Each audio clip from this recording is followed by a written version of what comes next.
फैक्टोपीडिया के मोहतरम दोस्तों, अस्सलामु अलैकुम।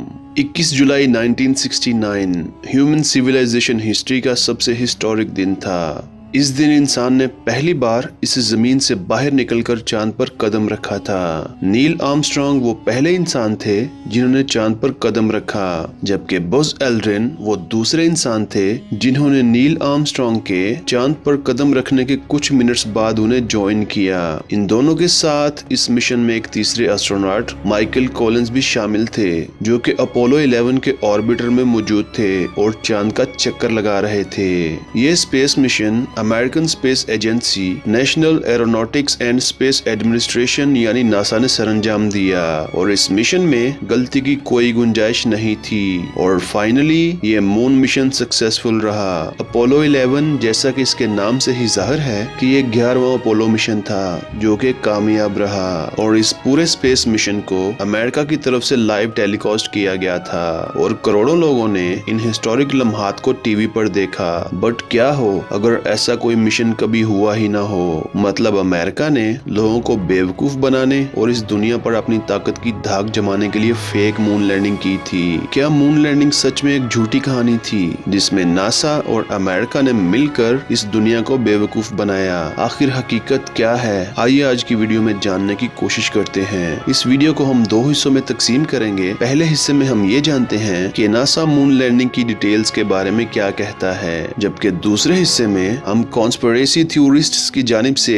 मून लैंडिंग पर उठाए गए सवालात का नासा की जानिब से दिए गए जवाबात का तफसील से जिक्र करेंगे। तो चलिए शुरू करते हैं।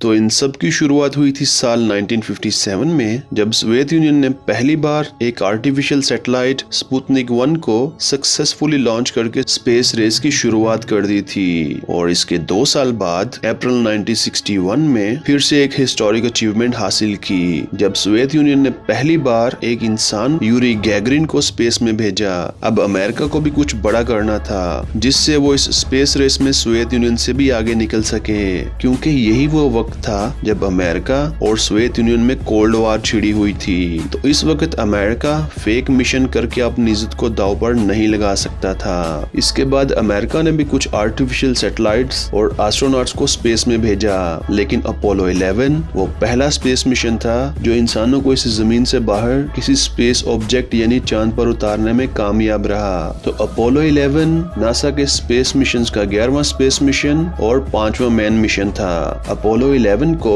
16 जुलाई 1969 को सैटर्न 5 रॉकेट के जरिए फ्लोरिडा के कैनेडी स्पेस सेंटर से लॉन्च किया गया था और 20 जुलाई 1969 को अपोलो 11 का लूनर मॉड्यूल चांद की सतह पर सी ऑफ ट्रैंक्विलिटी नामी जगह पर लैंड हुआ था। अपोलो 11 स्पेसक्राफ्ट मेनली 3 हिस्सों में बटा हुआ था। पहला हिस्सा कमांड मॉड्यूल था जहां तीनों एस्ट्रोनॉट्स के लिए केबिन मौजूद था। दूसरा हिस्सा सर्विस मॉड्यूल जिसमें पानी, ऑक्सीजन और इलेक्ट्रिकल पावर को स्टोर किया गया था, जबकि तीसरा लूनर मॉड्यूल जिसे चांद की सतह पर उतरने के लिए बनाया गया था, जिसने 20 जुलाई 1969 को शाम के 8:17 पर चांद की सतह पर लैंड किया और लैंडिंग के 6 घंटे बाद नील आर्मस्ट्रांग ने 21 जुलाई 1969 को अपना पहला कदम चांद पर रखा और इसके 20 मिनट्स बाद बज़ एल्ड्रिन ने उन्हें ज्वाइन किया। नील आर्मस्ट्रांग और बज़ एल्ड्रिन ने चांद की सतह पर तकरीबन 21 घंटे और 30 मिनट का वक्त गुजारा, जबकि इसी दौरान तीसरे astronaut Michael Collins command module में बैठकर चांद का चक्कर लगा रहे थे। इस मिशन के दौरान एस्ट्रोनॉट्स यादगार के तौर पर कुछ चीजें चांद पर ही छोड़ आए थे। नील आर्मस्ट्रांग और बज़ एल्ड्रिन ने चांद पर अमेरिका का एक झंडा भी लगाया था और साथ ही उन्होंने वहां रेट्रो रिफ्लेक्टर्स को भी छोड़ा था, जिसकी वजह से हम जमीन से लेजर लेजर के जरिए चांद की हमसे एक्यूरेट दूरी जानने में कामयाब रहे। इन लोगों ने चांद पर स्पेसशिप से निकला हुआ कुछ वेस्ट भी छोड़ा था और साथ ही स्टडी के लिए चांद की सतह से तकरीबन 380 किलो रॉक्स को भी अपने साथ जमीन पर वापस लाए थे। और फिर 24 जुलाई 1969 को ये तीनों एस्ट्रोनॉट्स बहफाजत जमीन पर वापस आने में कामयाब रहे। इसके बाद 6 और स्पेस मिशंस किए गए थे जिनमें अपोलो 12, 13, 14, 15, 16 और 17 शामिल हैं, लेकिन अपोलो 13 चांद तक नहीं पहुंच पाया था, जबकि बाकी तमाम मिशंस सक्सेसफुल रहे। इसके बाद साल 2009 में नासा ने अपने एक रोबोटिक स्पेसक्राफ्ट लूनर रिकॉनेसिस ऑर्बिटर यानी LRO को चांद पर डिटेल्ड मैपिंग के लिए भेजा और इसके दौरान तमाम अपोलो लैंडिंग साइट्स को साफ साफ कैप्चर किया गया था, जहां लैंडर मॉड्यूल और एस्ट्रोनॉट्स की जानिब से छोड़ा गया वेस्ट भी मौजूद था। और साल 2012 में इसकी तस्वीर जारी की गई, जिनमें देखा जा सकता था कि 6 में से 5 लैंडिंग साइट्स पर अमेरिका का फ्लैग अब भी मौजूद है। सिर्फ अपोलो 11 के दौरान लगाया गया झंडा नहीं है, जो कि नील आर्मस्ट्रॉन्ग और बज एल्ड्रिन के वापस आते वक्त टेक ऑफ के दौरान रॉकेट के एग्जॉस्ट की वजह से जल गया होगा। इसके बाद इंडिया के चंद्रयान 1 ने भी इन लैंडिंग साइट्स को कंफर्म किया है और जापान के सिलिन लूनर प्रोब ने भी कई ऐसी तस्वीर ली हैं जो मून लैंडिंग को साबित करती हैं। और चाइना के शेंग E2 लूनर प्रोब ने भी लैंडिंग साइट्स को कंफर्म किया है। और मून लैंडिंग के फेक ना होने का सबसे बड़ा सबूत ये है कि जिस सोवियत यूनियन को नीचा दिखाने के लिए अमेरिका ने ये स्पेस मिशंस किए थे, उन्होंने कभी भी नासा की इन मून लैंडिंग्स को फेक नहीं कहा और ना ही अमेरिका सोवियत यूनियन के साथ छिड़ी कोल्ड वार और स्पेस रेस के चलते फेक स्पेस मिशंस करके अपनी इज्जत को दांव पर लगा सकता था। अब बात करते हैं कॉन्स्पिरेसी थ्योरिस्ट्स के उन सवालात के बारे में जिनकी वजह से बहुत सारे लोगों को लगता है कि ये सब एक ड्रामा था।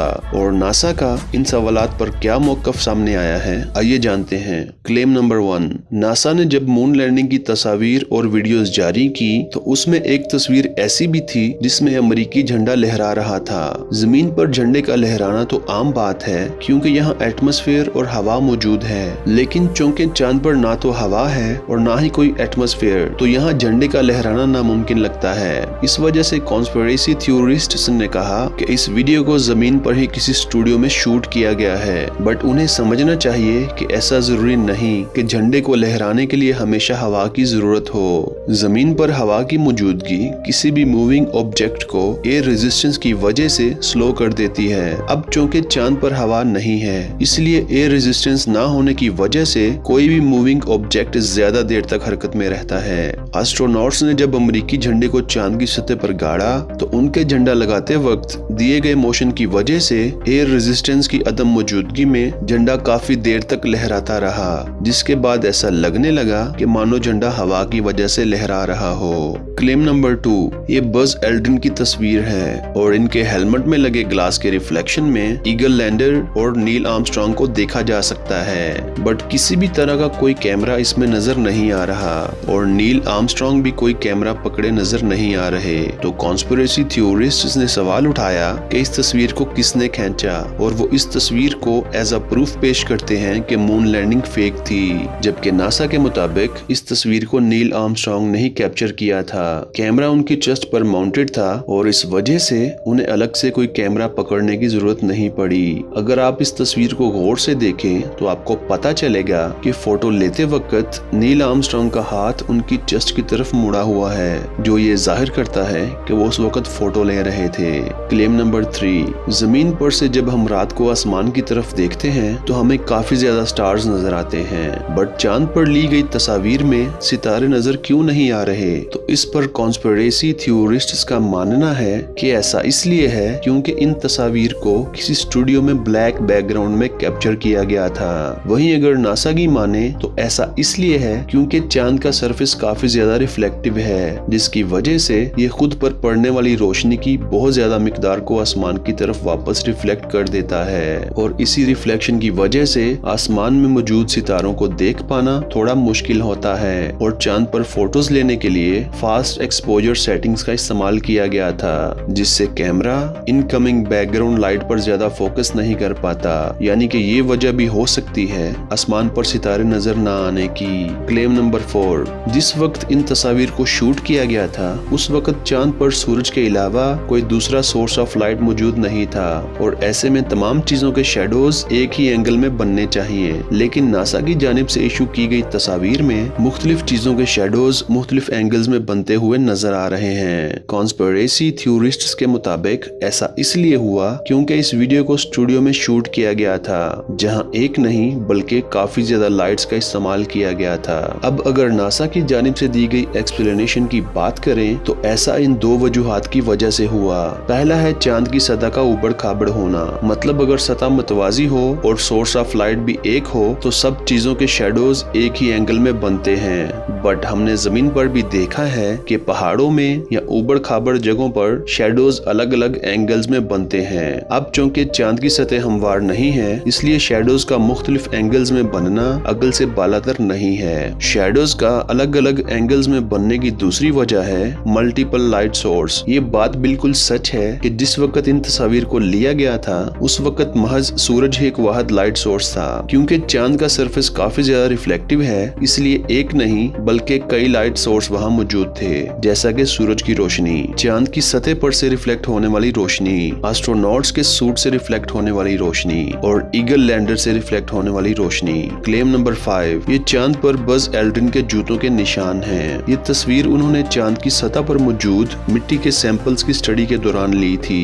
बट कॉन्स्पिरेसी थ्योरिस्ट्स इसे भी फेक मानते हैं। उनका कहना है कि किसी भी ठोस सतह पर किसी जूतों के निशान इतने साफ सुथरे नहीं बन सकते और ऐसा सिर्फ तब ही मुमकिन है जब मिट्टी गीली हो। अगर नासा की तरफ से दी गई एक्सप्लेनेशन की बात करें तो चांद की सतह पर मौजूद मिट्टी जमीन पर मौजूद मिट्टी से बिल्कुल मुख्तलिफ है। ये वोल्केनो से निकले हुए एशेस की तरह है जो कि काफी मुलायम होते हैं, इसलिए एस्ट्रोनॉट्स के जूतों के निशानात इस पर आसानी से देखे जा सकते हैं। ऐसे और भी कई क्लेम्स हैं जिन पर ऑलरेडी नासा अपना मौकफ पेश कर चुका है। तो दोस्तों, आपको आज की पूरी वीडियो देखने के बाद क्या लगता है कि नासा की तरफ से की गई मून लैंडिंग रियल थी या फेक? मुझे कमेंट करके जरूर बताइएगा। और अगर वीडियो अच्छा लगा हो तो इसे लाइक करने के साथ साथ फैक्टोपीडिया को भी सब्सक्राइब कर दें ताकि नेक्स्ट वीडियोस में भी हमारा राब्ता बहाल रहे। अब मैं मिलूंगा आपको एक और नई इंटरेस्टिंग वीडियो के साथ। तब तक के लिए अपना बहुत सारा ख्याल रखिएगा। Thanks for watching. Allah Hafiz.